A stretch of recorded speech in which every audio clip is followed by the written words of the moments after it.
All right, and welcome back to the BettingPros Podcast. Today, we break down the 2024 NBA Draft from a sports gambling perspective. My name is Seth Woolcock, and today I'm joined by a sports betting writer for Newsweek, also an NBA betting expert over here at BettingPros, one of the few good Philly sports fans on the internet, ladies and gentlemen, Matt Modai. Matt, how are we doing tonight, brother? I'm good. Appreciate the introductions. I always appreciate when people can add in the Philly sports fan, whether it's positive or negative. It's always nice so people just know where we're coming from. But no, I'm doing well. I appreciate you for having me. Absolutely. How are you feeling as the NBA offseason now gets into full swings after the Boston Celtics win the NBA championship and the NBA draft quickly approaches? Yeah, the offseason is like my favorite part of any sport. I love following the player movement, the transactions, like the draft. I super nerd out to the draft, whether it's NBA or NFL. I think just the team building strategies and stuff I find incredibly exciting. And as a Sixers fan, it's really all I have to go off of is winning the offseason. So I have to fall in love with it. But yeah, I mean, the NBA season went well. It's a grind, nice to be finished. But yeah, I'll definitely miss basketball as the summer goes on. And let's be honest, to a lot of people, I feel like the NBA draft has kind of lost a little bit of its luster as of late, especially this year. There isn't a Wemby, there isn't a Zion Williamson or a John Wall in this class, a clear number one pick. But still, tell the average fan why they're wrong, why they should be not only tuning into the NBA draft, but potentially wagering on it as well. And this is the first time ever that we have it split in 2 days, Wednesday, June 26th and Thursday, June 27th. Yeah, that's a good point.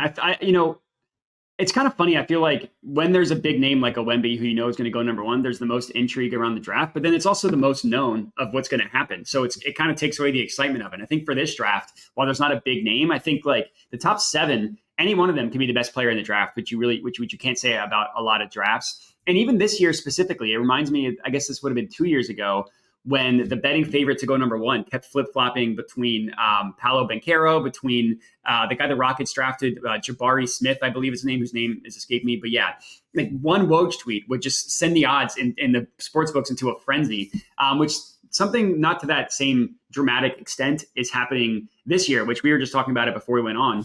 Alex Sarr was the betting favorite basically the entire offseason heading into basically when we're recording this on Wednesday to be the number one pick. And then literally as of 2 days ago, when we updated our sheet, it's now Risa Shea is now the betting favorite. So to me, I always find the excitement in when you don't know what's going to happen and you're like actually surprised in who goes number one and you have no idea what happens. A lot of the times with the draft, it's obvious who's going to go at least number one and number two and from there. And then the intrigue starts around like 5, maybe. This year, it's like we have no idea who's even going to go number one. Absolutely. And it's an opportunity to build that bankroll without betting on your traditional games as well. So I always find that intriguing. Today on the program, we're going to go through the first overall pick market. Then we'll go through markets of picks number 2 through 3, talk a little bit about Bronny James and where he could potentially land, and then Matt's best bets to round us out here. But first, I wanted to remind everyone, if you are watching on the YouTube channel, to make sure to subscribe and comment below on this video as well, because when you do, you could win a free upgrade to BettingPros Premium content. Whether you're looking for access to exclusive picks, top-rated player props, or custom analysis for your betting performance, it's going to get better over here. You're going to cash more bets, plain and simple, if you're with BettingPros Premium. It's also the easiest way to support great people like Matt and myself over here at BP. Let's start with the first overall pick market. As you alluded to, Alex Sarr was really the favorite all offseason to go number one. And much to the chagrin of Detroit Pistons fans, the Atlanta Hawks are actually on the clock first. I think they had about a 4% chance to get this pick. So they're playing even a little bit of a catch up here as well in the scouting process. A lot of speculation around could they potentially trade this pick out to the Spurs, maybe get back their future first round picks, maybe tank for Cooper Flagg and company next year. Question 1, do they stay put? And question 2, is it Frenchman, the big man, Alex Sarr, who's been playing in Australia, who was the odds-on favorite? Or is it Zachary Rissachet, another Frenchman who's been playing in France, that goes number one for you, Matt? Or is it a long shot from one of those blue blood programs? Donovan Clingan from UConn, Reed Shepherd from Kentucky, sharpshooter, getting a little bit of buzz as well here as we approach the end of June. Yeah, I think they keep the pick. I think they would be dumb to trade out, just take the best player in the draft. And I still think it's going to be Alex Sarr. The reason why that the betting market has flipped and now has Risa Shea as number one is just because he just worked out for the Hawks. And so it's just like, it's the recency bias of, well, he just worked out for the team. Now he's going to go number one. I'll always allude back to what happened 2 years ago when like the morning of the draft, one Woj tweet sent the betting markets into a frenzy of who was going number one. So I personally am not scared off of the fact that now Risa Shea is the betting favorite to go number one. I still think it's going to be Alex Sarr. It is, like you said, kind of wild that the Hawks ended up with the number one pick. They had the 10th best odds to get the pick heading into the lottery, and now they're number one. Yeah, I mean, Wizards fans, Pistons fans, they're not happy that the Hawks ended up with number one.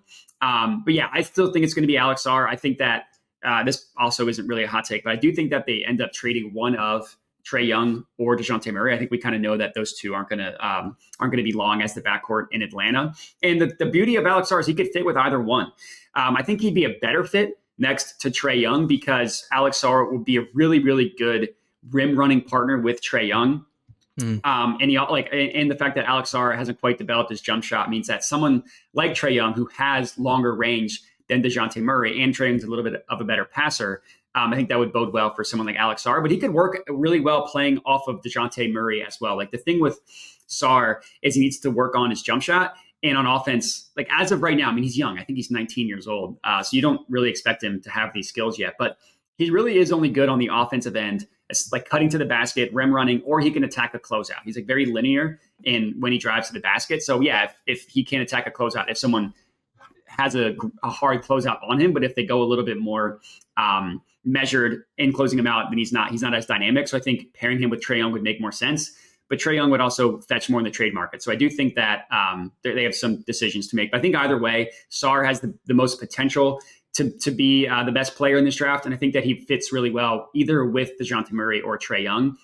So yeah, I think that he still ends up going number one. I'm not scared off by the recent change that happened like literally in the past 48 hours. So you can now get this at plus 105, which like earlier this week it was minus 125. So there is a little bit of better value there. Yeah, he's my favorite pick to go number one, Alex Sarr. Is it a straight hammer on Sarr? Do you hedge anywhere down the board with some long shots like a Shepherd, like a Klingon, or do you just absolutely hammer Sarr plus 105 and don't hedge anywhere and just hope for the best? Yeah, I think there are other spots where you can hedge, but I don't think that it would be specifically at the number one pick. So okay. I would just take Sarr number one and I wouldn't hedge for this one. Like I said, there are other spots where I will mention that I think could be a good spot to hedge, but not with the number one pick. Okay, let's move to the next markets here, picks number 2 and 3, Matt. And honestly, I kind of like what we're seeing on the market from a value perspective, a lot of plus money on the board here. But do we have enough information to know what the Wizards could do at number 2 overall, or what the Rockets could do at number 3 overall with the Nets pick, kind of one of the last 2 picks that they got from that James Harden deal a couple of years ago? So mocks right now, I've seen everything from at number 3, Shepherd going, Klingon going. It's kind of all over the board. Where can you guide bettors here, Matt?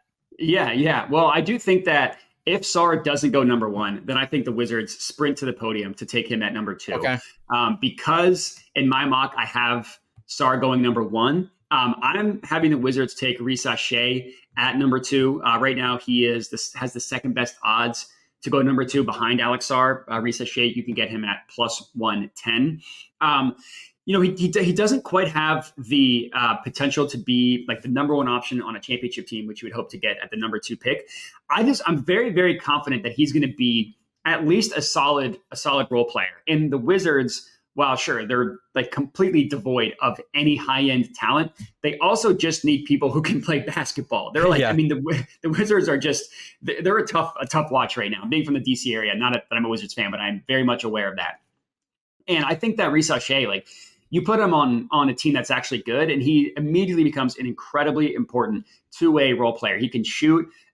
He shot 47% from 3 last year. Maybe that's an outlier. But regardless, he has the footwork. He has the form to believe that even if that 47% is an outlier, that he will be a high-level shooter. He plays really solid defense. He's not going to turn into like a Kawhi Leonard on defense, but he has good body positioning. He knows where to be on defense, and he's just a really connective player on offense. He won't wow you off the dribble. He won't be the best scorer in terms of a half court setting, but sure. He kind of reminds me of like Alonzo Ball. He just keeps the ball moving. He's a quick passer. He makes quick decisions. He's not like someone like Tobias Harris who will spend 14 seconds dribbling the air out of the ball. So I think he's a really valuable player to have on a good team, which I get the Wizards aren't good, but you just need players like that. And in a draft like this, where it's unlikely you're going to get the best player on a championship team, take someone that you were at least very confident is going to be good, and then worry about the high-end talent in next year's draft, or maybe in a couple years via trades, anything like that. So he's my favorite pick to go number 2. I do have a long shot here. I think that Donovan Klingon could go number 2 as well. And his odds have skyrocketed from, it was plus 300 when I looked on Monday. Again, recording this on Wednesday. Right now it's plus 1,200. So the reason for that, I think, is because the odds have flip-flopped with Sarr and Risacher in terms of 1 and 2. So I think now that, like I said, if Sarr doesn't go number 1, I'm pretty confident that the Wizards run to the podium and take him at number 2. But if Sarr goes number 1, there's a little more intrigue around number 2. And I do think that it could be Klingon because he's a big guy that can shoot. He can move his feet a little bit on defense. And I could just see the Wizards being like, well, just give me the best center in college basketball between like Klingon and Zach Edey. Just being like, I know that guy's good because I watched him play in the national championship 2 years in a row. So I could see the Wizards doing that. But yeah, I think it's going to be Risacher. I'd love to make fun of the Wizards. I don't think that would be a bad pick if they go with Risacher. Okay. All right. The French stay on top here is what we're hearing from Matt. A very rare phrase over here in the U.S. And Toby catching some strays. Our guy Toby down there in Philly catching some strays. It's all right. Toby. Yeah, you're not the only 76ers fans, I think, throwing some strays his way here in the offseason. Let's keep it moving. But first, I want to remind everyone to download the BettingPros app. It's free right now on iOS and Android app stores. You can sync your sports books as well, track across all major sports books in one spot here. And honestly, I absolutely love this app. Not only are you going to get custom recommendations based on bet type, game picks, props, parlays, but you can also follow different people as well. We have a great NASCAR betting community we're building over there. Had another big weekend, hit the Ryan Blaney outright. So if you want my NASCAR bets, Matt's NBA bets, and everyone else we have here on staff, make sure that you're tailing us over on the Betting Pros app that you can find on the iOS or Android app store. Let's talk about Bronny James here. While there's not a ton of surefire prospects in this draft, Bronny James definitely an intriguing one here. But is he a first-round talent? That's kind of the question mark, I think, right now. Very controversial prospect right now. Kind of a disappointing freshman year at USC, maybe not used in the best of way. We've heard from Shams earlier in the draft process that the Lakers are very interested in acquiring Bronny James to pair with his father. But the Lakers, they're on the board at number 17 overall, plus 140 to potentially take Bronny James. But is that more of a second-round thing, Matt? Do you see them going in the second round and potentially investing in LeBron's son? Or do we see one of these teams like the Suns right now around plus 650 to go after him, or a longer shot play like your Philadelphia 76ers to go after him, maybe lure LeBron to a new city and out of Los Angeles? Yeah, I think it's going to be the Lakers. I don't think it'll be at 17. I think if his name was like Shane Smith, then he wouldn't even be considered to be a first-round pick, let alone a top 40 pick. I admittedly didn't grind USC tape, and if I did, you wouldn't have seen a lot of Bronny James because he didn't play that much, and he didn't play that well when he did play. Now, every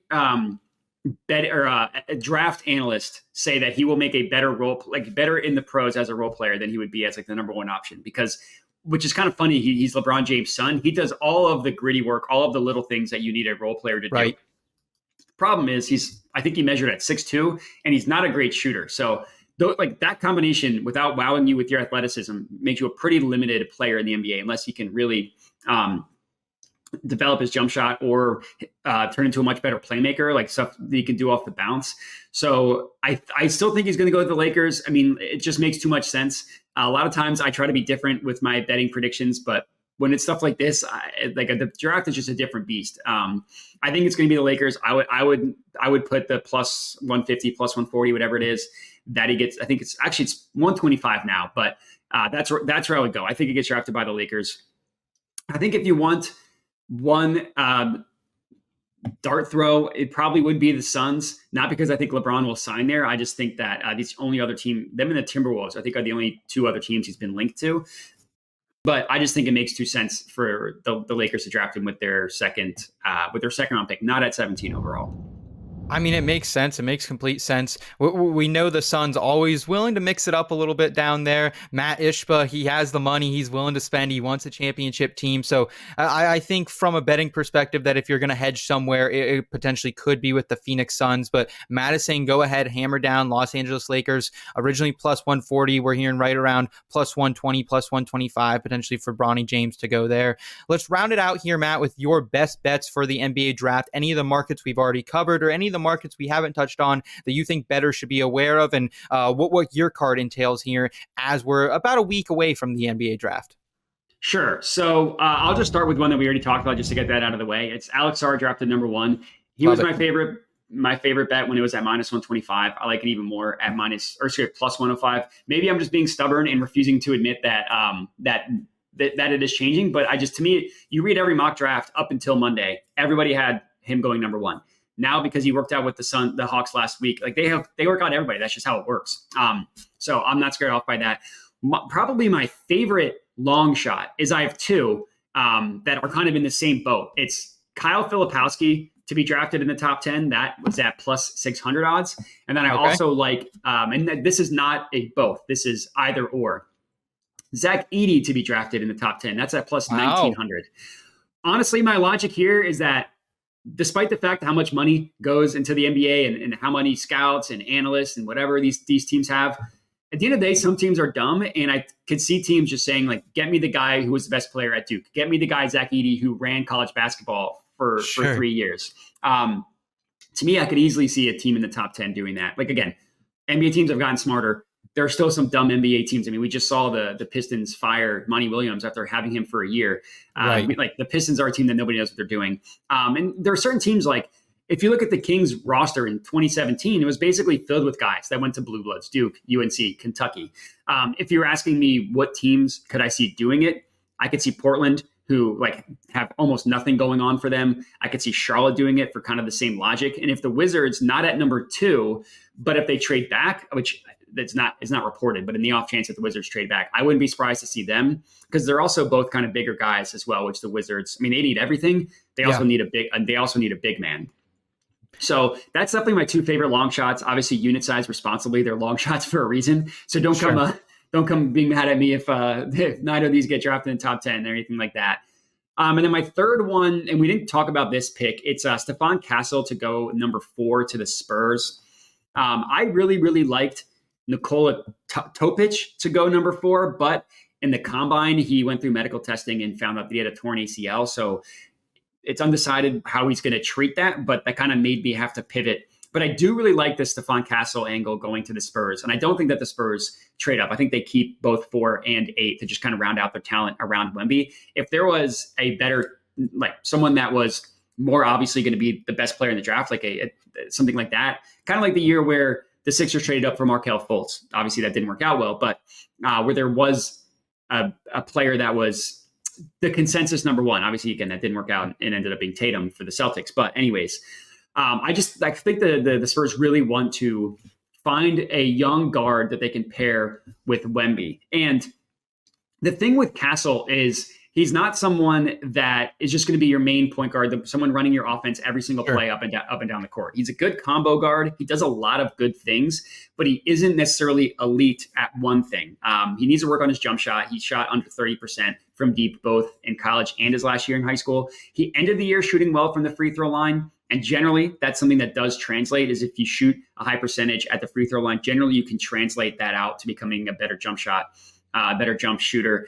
And I understand that the Spurs, they don't have to focus on a good perimeter defender, but the Spurs also don't want to turn into the Jazz when they had Rudy Gobert, when they had no perimeter defense and they were asking Rudy Gobert to do too much. And he kind of reminds me of Drew Holiday, Stephon Castle does. He's someone that can run pick and rolls. He can be really good in the pick and roll, but not someone that has to do it every time up the floor. And if he can develop his jump shot, then he could play off the ball and be valuable in that role. But he's a great defender, great rebounder. Again, pretty good playmaker out of the pick and roll. And I think he can develop into a pretty good running mate with Wemby. So I think that For plus 200 odds, which you can get it right now, I think that's a pretty good play. He is the betting favorite to go number 4, so that's not. I'm not trying to call my shot on a long shot or anything like that, but it still is plus 200, and I think that could be being a really good pick for the Spurs. And Stephon Castle guard for Connecticut, just so people know. And if Castle can find that long shot as well and develop that 3-point game, he could be potentially a really good ball handler and really good guy to pair with Wemby. Keep in mind that the Spurs do have that 8th overall pick too. They could add another piece to that backcourt and kind of start to shape the future of their organization. Matt, we can't thank you enough for bringing all your betting knowledge and NBA knowledge to us over here at the Betting Pros podcast today. How can we best support you, my friend? Yeah, find me on Twitter at Twitter handle Jedi Modai. I had to give a shout out to Star Wars there. But yeah, find me on Twitter. That'll link you to everything that I'm doing. Awesome. As for me, subscribe to Betting Pros here on YouTube. Also check out the Betting Pros app and the website, bettingpros.com. You can also find more of my work over at inbetweenmedia.com.